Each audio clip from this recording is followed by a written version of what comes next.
பசங்க வாழைக்காய் பஜ்ஜி கேட்டாங்க. அது பண்றதுக்கு வேண்டி வாழைக்காய் எடுத்துட்டு வந்து வாழைக்காய் பஜ்ஜி பண்ணிட்டுருக்கேங்க.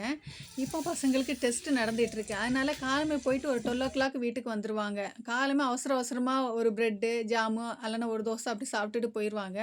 வந்துட்டு டிஃபன் திருப்தியா சாப்பிட 12:00 வந்தது திரும்ப டிஃபன் சாப்பிடுறது. டிஃபன் சாப்பிட்டு முடிஞ்சோனே வாழைக்காய் பஜ்ஜி வேணும்னு சொல்லி கேட்டாங்க. சரி பண்ணி குடுக்கலான்னு சொல்லிட்டு ஒரு வாழைக்காய் எடுத்துட்டு வந்து பண்ணதாங்க இது.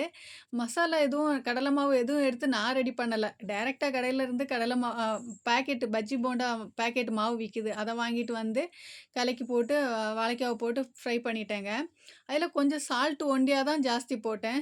பாக்கி எல்லாமே கரெக்ட்டா இருந்துச்சு. டேஸ்ட்டு பார்க்குறதுக்கு. ஃப்ரை பண்ணி எடுத்தப்பளும் நல்லா இருந்துச்சு. நம்ம அம் கடையிலேருந்து வாங்கி சாப்பிடுற அந்த டேஸ்ட் எல்லாம் நல்லா இருந்துச்சு. நான் வீட்ல பஜ்ஜி, போண்டா அது இதெல்லாம் பண்றதில்ல. எனக்கு அந்த அளவுக்குள்ள டைமும் கிடைக்காது. இன்னைக்கு என்னதோ பண்ணணும்னு தோணுச்சு. கடையிலேருந்து ரெடிமேடா கிடைச்சனால எடுத்து பண்ணி பசங்களும் குடுத்துட்டேங்க. அப்படியே லேட்டா தான் இன்னைக்கு மாடி தோட்டத்துக்கு போனேன். வெயிலெல்லாம் நல்லா அடிக்குதுங்க. எவ்வளோ நாள் ஆச்சு இப்படியெல்லாம் வெயிலெல்லாம் பார்த்து. நான் சந்தோஷப்படுறேனோ இல்லையோ, என் வீட்டு செடிங்க ரொம்ப சந்தோஷப்படுது. ஏன்னா, இவ்வளோ நாளா மழையில இருந்து அவங்களுக்கு வெயில பார்த்தோன்னே அவங்களுக்கும் குஷி ஆயிருச்சு. பூவ பாருங்க, அந்த குஷி தான் இந்த பூவுல தெரியுது பாருங்க. எவ்வளோ அழகா பூ பூத்து நிக்கிறாங்க பாருங்க. ஒரு செடியில தான் பூத்து நிக்குது. அப்படி சேர்த்து பிடிச்சப்போ ஒரு பொக்கே மாதிரி எவ்வளோ அழகா இருக்கு பாருங்க. வெள்ள வெள்ளேன்னு. நாட்டு ரோஸ் நான் காமிச்சிருப்பேன் இதுக்கு முன்னாடி. இப்படி அழகா பூத்திருக்கத நான் காமிக்கிறது உங்ககிட்ட. இது நீங்களும் பாருங்கன்ட்டு செம்பருத்தி பூ பூத்திருக்கு பாருங்க. அழகா இருக்குது. அதேமாதிரி ரோஸும் அழகா பூத்து நிக்கிறாங்க. வெயில்ல பார்க்கக்கூடிய டைம் அந்த ரோஸையும் பார்க்கக்கூடிய டைம் அதோட அழகே தனியா இருக்குது. பூக்கணுமா, விரியணுமா, விரிய வேண்டாமான்னு யோசிச்சிருந்த வெள்ள ரோஸும் விரிஞ்சுட்டாங்கங்க. அவ்வளோ அழகா இருக்கு. தொட்டு ரசிச்சுக்கிட்டு, அதையும் பார்த்துக்கிட்டு நாட்டு ரோஸும் பூத்திருந்துச்சு.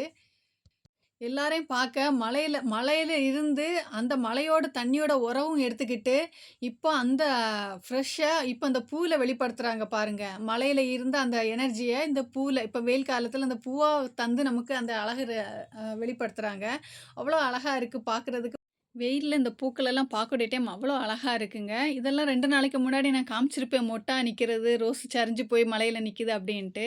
சரிஞ்சு போய் நின்னதெல்லாம் அழகா பூத்துட்டு நிக்கிறாங்க. அதில ஹனிபியும் வந்திருக்குது. அவ்வளோ அழகா இருக்கு பார்க்குறதுக்கு எல்லா ரோஸையும். பார்த்து ரசிச்சுக்கிட்டு தண்ணியும் ஊத்திட்டு கீழ இறங்கிட்டேங்க. ஏன்னா மத்தியான சமையல் இனி தான் பண்ணணும். இன்னைக்கு பண்ணது பருப்பு சாதம் தாங்க பண்ணேன்.